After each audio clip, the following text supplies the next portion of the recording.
Hello friends, welcome back. This is Amrita to help you amplify your learning experience in study track.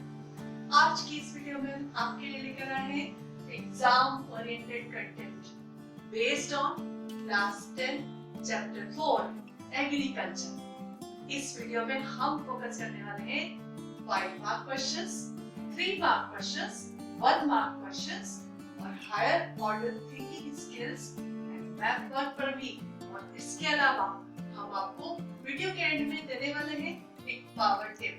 So stay tuned till end. सबसे पहले types of farming देखते हैं। ये है slash and burn agriculture. इसमें tribals clear a patch of forest land and burn it for their agriculture practice and then leave the patch idle for few years. इसमें primitive tools का use होता है and this allows the nature to replenish the fertility of the soil. अब बारी आती है commercial farming की। इसमें लार्ज स्केल पर प्रोडक्शन होता है using modern technology to earn good income from agriculture. The main characteristics of this type of farming is large land holdings, use of high levels of inputs, high yielding varieties of seeds, good irrigation facilities, chemical fertilizers, etc. Production is meant for sale in commercial farming. आइए अब हम देखते हैं एक और type of farming that is plantation agriculture. Plantation agriculture is a farming which produces raw material for various agro-based industries. In this type of farming, only a single crop is grown on a large scale using capital-intensive input with the help of migrant laborers.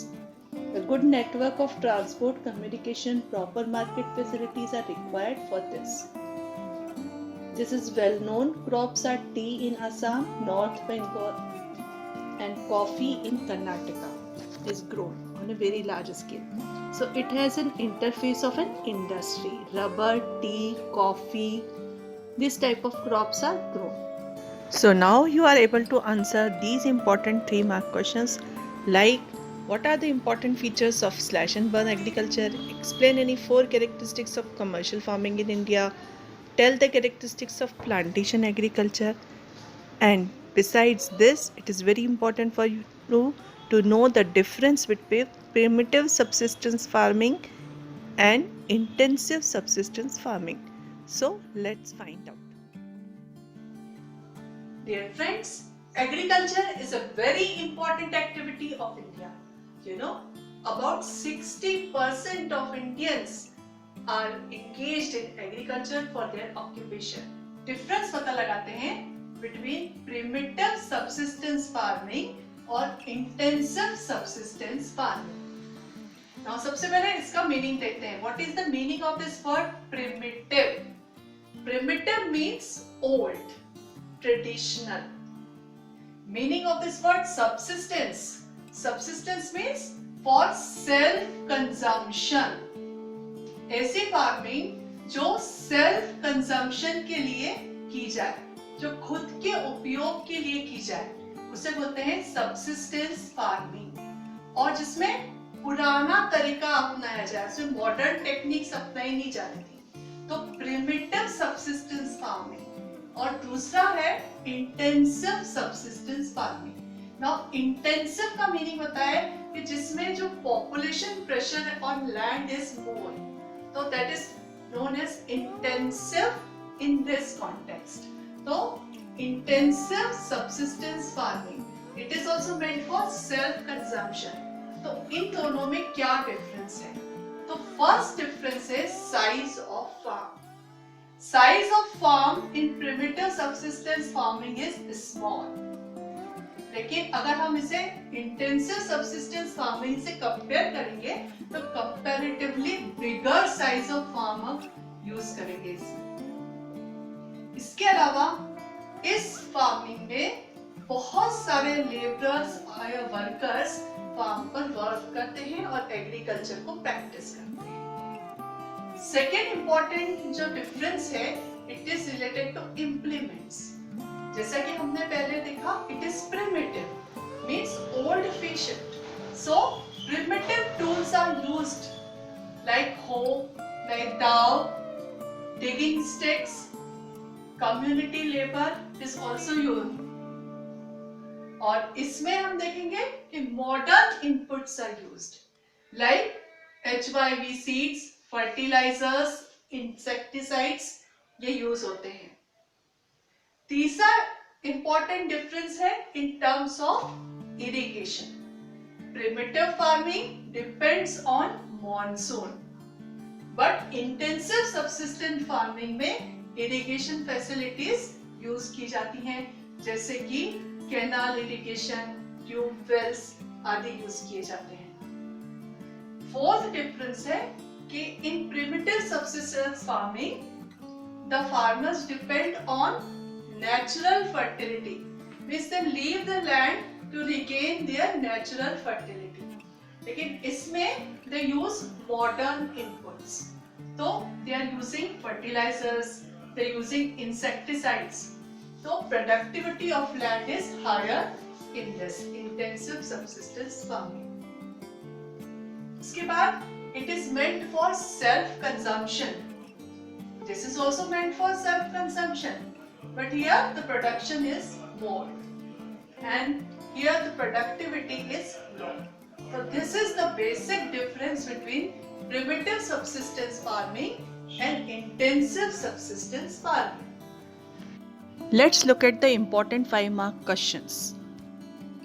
Basic question for this is, agriculture is the mainstay of Indian economy. Explain this statement. In order to answer this statement, we can write the following points.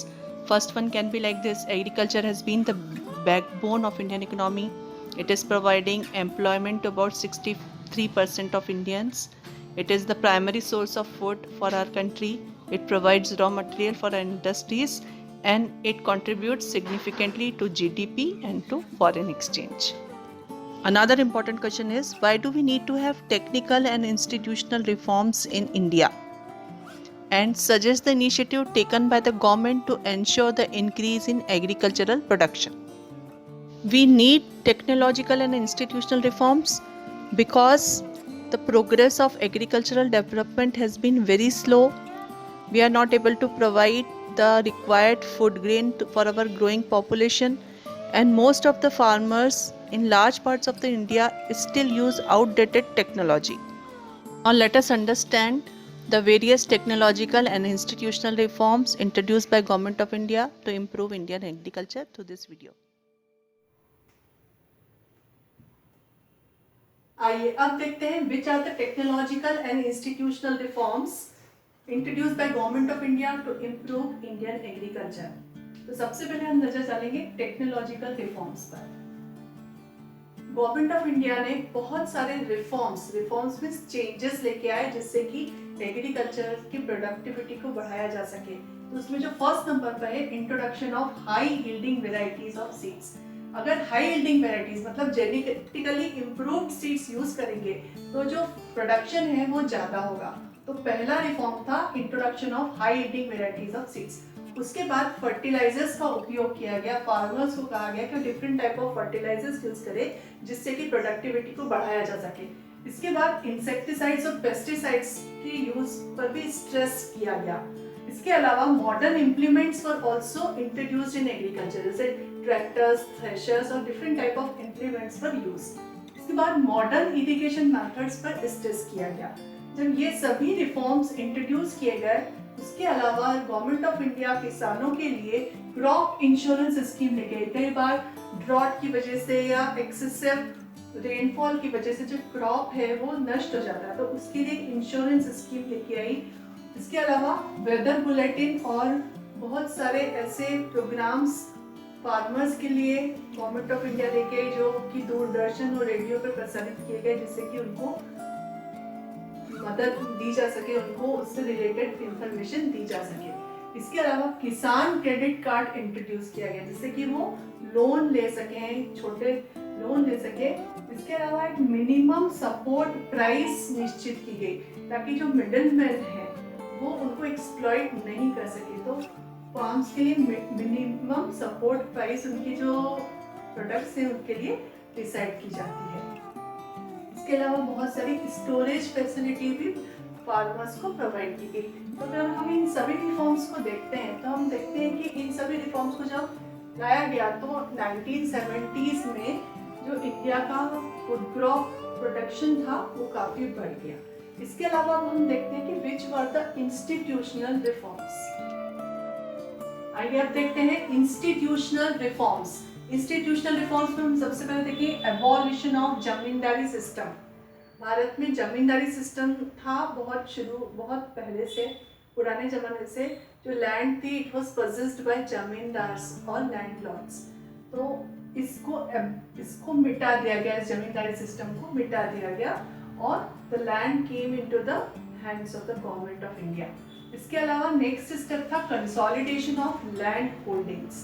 तो it was also institutional reform. Consolidation of land holdings means कि भारत में जो size of farm है बहुत small है, बहुत छोटा है। इसकी वजह से जो मॉडर्न इम्प्लीमेंट्स है वो उस पर यूज़ नहीं किए जा सकते। तो गवर्नमेंट ने इंसेंटिव दिया फार्मर्स को कि अगर वो मिलकर अपने एक सोसाइटी बनाए और अपने सारे फार्म के साइज को इस तरह से एक सोसाइटी के रूप में वो यूज़ करे और एक फसल उगाए उसमें और उसके प्रॉफिट को डिवाइड कर ले। तो उसको बोलते हैं कंसोलिडेशन ऑफ लैंड होल्डिंग्स, जिससे कि जो छोटे फार्म की समस्या है उसको दूर किया जा सकता है। तो इसी को लैंड कलेक्टिवाइजेशन प्रोग्राम भी कहा जाता है। इसके अलावा land ceiling act was pass.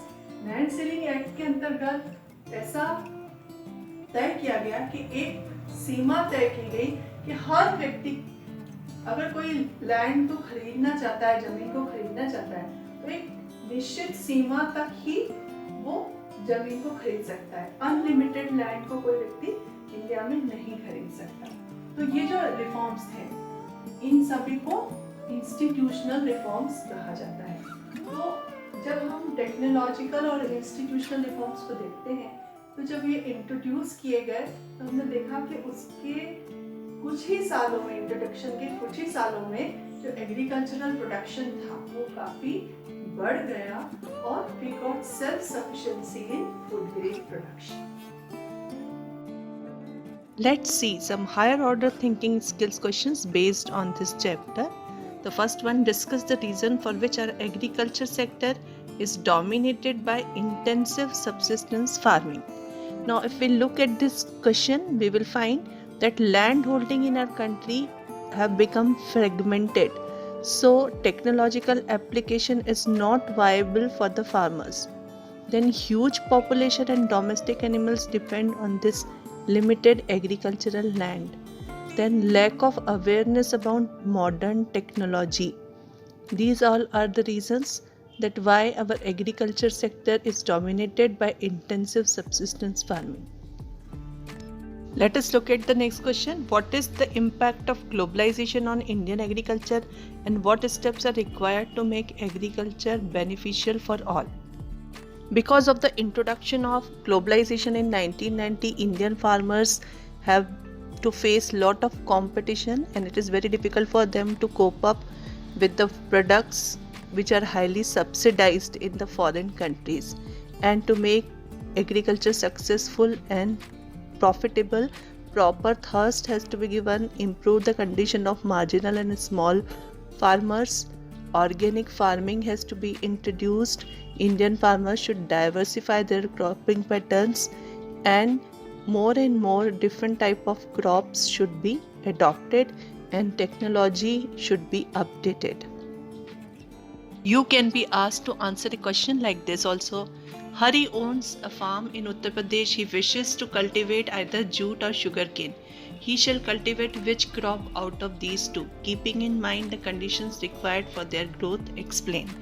Now, for such type of questions, you have to prepare a chart in which you have to prepare the climatic conditions of different type of crops which are given in this chapter. And then you have to compare that which type of climatic conditions are found in Uttar Pradesh and which is suitable for jute and sugarcane, and then you have to answer the question.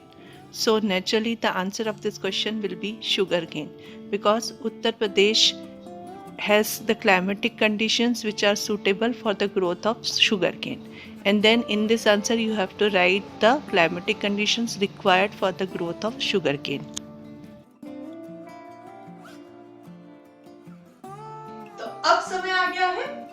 Tip का। तो इसमें हम देखेंगे कि आप इस question को किस तरह से ओपन कर सकते हैं, और अगर आपने इस क्वेश्चन को इस तरह से ओपनिंग करी तो you are going to get very good marks. So take care and look at the power tip.